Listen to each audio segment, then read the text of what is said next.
Hey yo, King Rob, man. Let me holler at you real quick. Fuck with King Rob, how body. I fuck with him. Go check him out, the Tooth Dog, man. Go check him out. Listen, I think we already let NWA in mad long ago.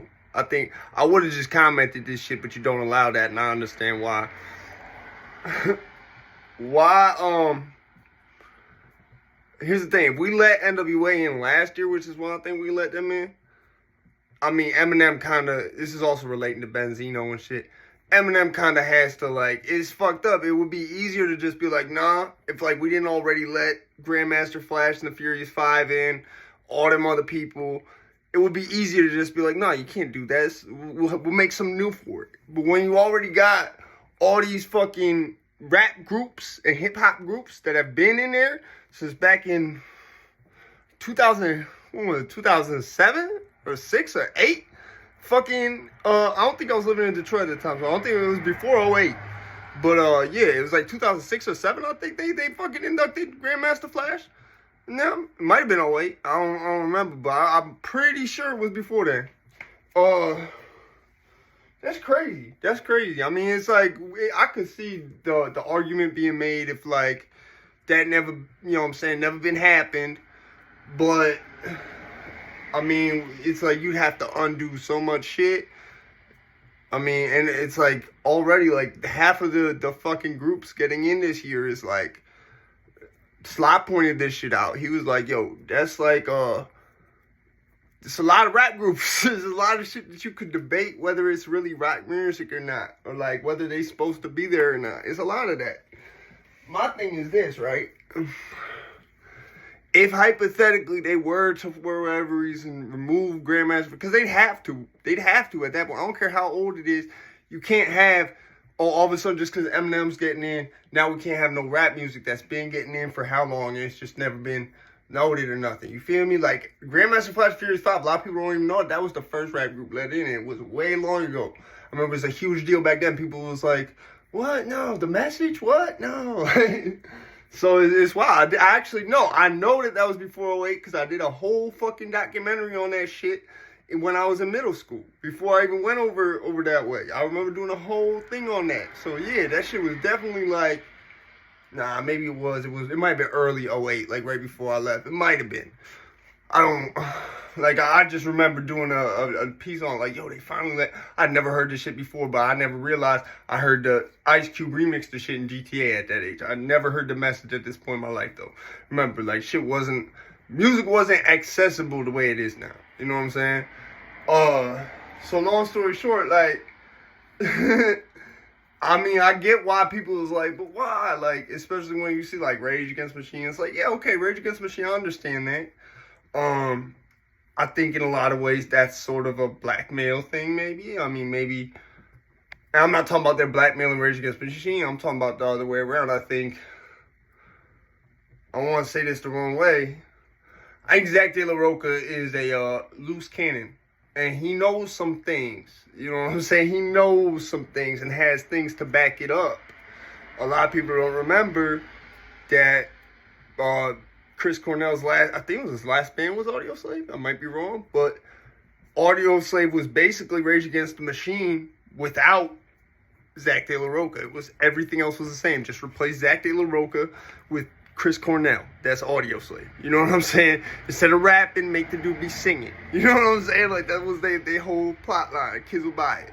You put this guy with Black Hole Sun, you put his fucking name on it, yeah, kids will buy it. Even without the angry, you know, dude who likes to spew political shit, they'll buy it. And sure enough, people did. So, I've said this about Iovine before. I think he gets a bad reputation. I think, there's put it like this. I think maybe there's some magical shit to him. I'll put it like that. I don't think it's, I think it's like one of them things where, like, I don't think he had nothing to do with Duck either, because he's in charge of Interscope. Duck was Sony. You see what I'm saying? So, I mean, he could have through, like, a back door, but, like, I don't see nothing in that for him. You know what I'm saying? I see that in that for other people who maybe was around, you know, Duck. You know what I'm saying? But I don't see that being beneficial to Jimmy Iovine unless he had something behind the scenes invested in it or something like that.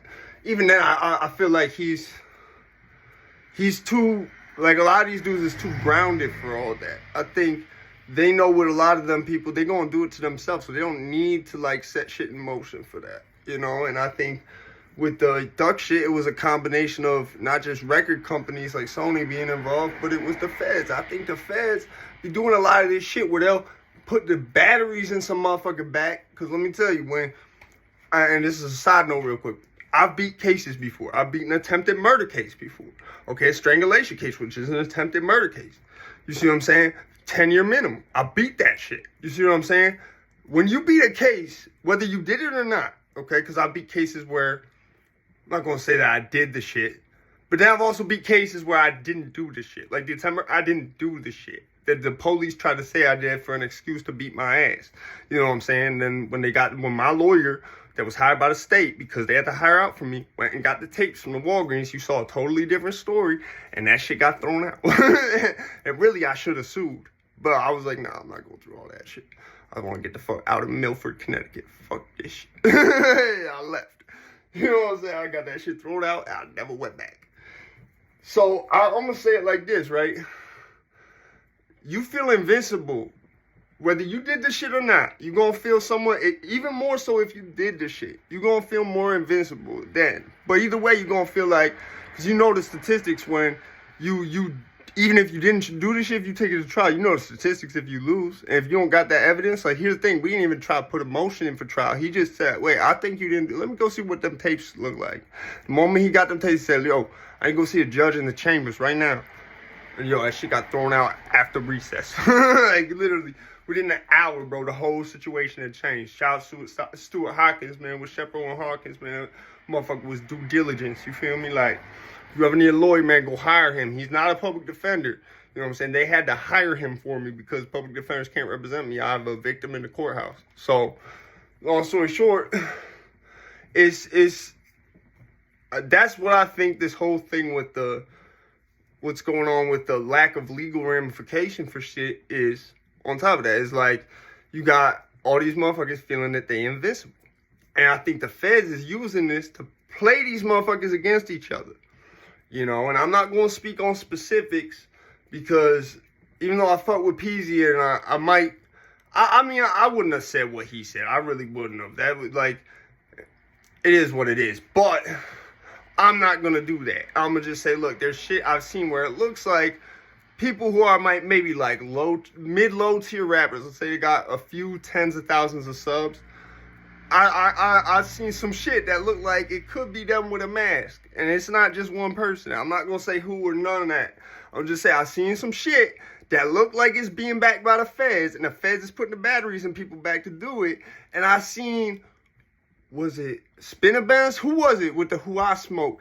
He said straight up, I think the police told motherfuckers to, you know what I'm saying, shoot up that shit. I think the police did it. And academics just try to play that off like he ain't let that man finish. He pulled the Kanye. He pulled the Kanye Taylor Swift. He said, I'm going to let you finish. I'm going to let you finish. Okay, we got to wrap it up.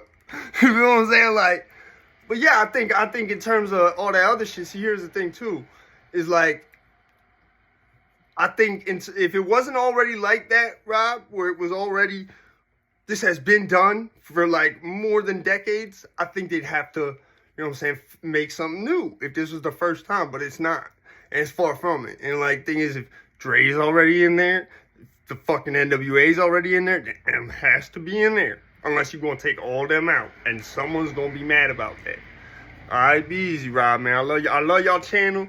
I figured since I can't comment, I just put the @tube on for this. Be easy, man.